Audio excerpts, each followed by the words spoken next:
C'est en 2012, il y a 11 ans, qu'a été fondée la start-up Aveltis, une société spécialisée dans la garantie de charges locatives pour les immeubles de bureaux, qui, depuis 2022, est filiale du groupe Altin. Aveltis, aujourd'hui, ce sont 23 collaborateurs, 13 bâtiments en exploitation pour 150 000 mètres carrés et un chiffre d'affaires de 7,2 millions d'euros. Les grands entretiens, un podcast Imo Week. Si en 2012, la santé des immeubles de bureaux était au beau fixe, depuis, avec la crise sanitaire en 2020 et la crise économique et politique que nous connaissons depuis un peu plus d'un an, les choses ont quelque peu changé. Comment Aveltis a-t-elle traversé cette période ? A-t-il fallu se réinventer ? Ces questions, nous allons les poser à Guillaume Parisot, président de Aveltis.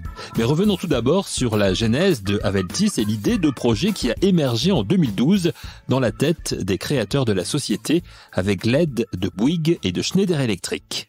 Alors Aveltis, aujourd'hui, nous, on se positionne comme un exploitant performantiel de bâtiments tertiaires, c'est-à-dire qu'on va fournir l'ensemble des services aux bâtiments. On va parler de services techniques, mais on va aussi parler de services à destination des collaborateurs, donc pour améliorer la qualité de vie dans les bâtiments. Et ce qui fait notre spécificité, c'est qu'on fait tout ça dans le cadre d'un engagement de résultat sur l'équation économique, environnementale du bâtiment. Alors si on revient effectivement à la genèse, en fait, c'est cette conviction sur l'engagement de résultat que le métier de maître d'ouvrage, de promoteur, ne pourra pas se résumer uniquement à un objet. Il va se résumer à la promesse d'un fonctionnement de bâtiment.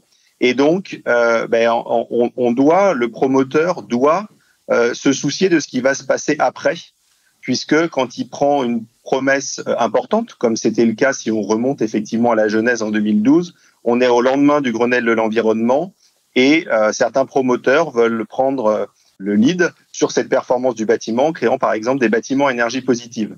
Et un bâtiment à énergie positive, c'est dans la vie du bâtiment qui va être à énergie positive.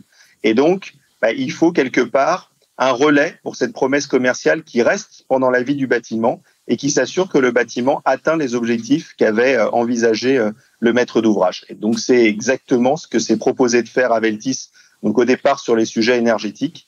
Et puis petit à petit, comme ça plaisait à nos clients, ils nous ont demandé d'élargir pour couvrir l'ensemble des charges locatives, d'où effectivement le positionnement actuel où on fait vraiment un 360 degrés sur les sujets du bâtiment. On reste très fort et on continue à investir sur les sujets techniques, mais on va aussi s'occuper de la qualité de vie des collaborateurs au sein du bâtiment. Donc avoir traité tous ces sujets liés à l'environnement, liés à la RSE aussi, vous étiez peut-être, alors pas en avant, c'est juste après le Grenelle de l'environnement, vous nous l'avez dit, mais quand même, vous avez pris le cheval tout de suite, quoi, en fait. Oui, tout à fait. On est un acteur un peu nouveau. L'idée, c'était de pas faire comme les autres. Et donc, effectivement, oui, de proposer une manière un peu différente de faire le métier, et notamment dans le cadre de cet engagement de résultat, puisqu'aujourd'hui, la plupart des acteurs interviennent dans le cadre d'engagement de moyens, ce qui est très bien, ce qui est un beau métier, mais nous, on voulait effectivement aller plus loin en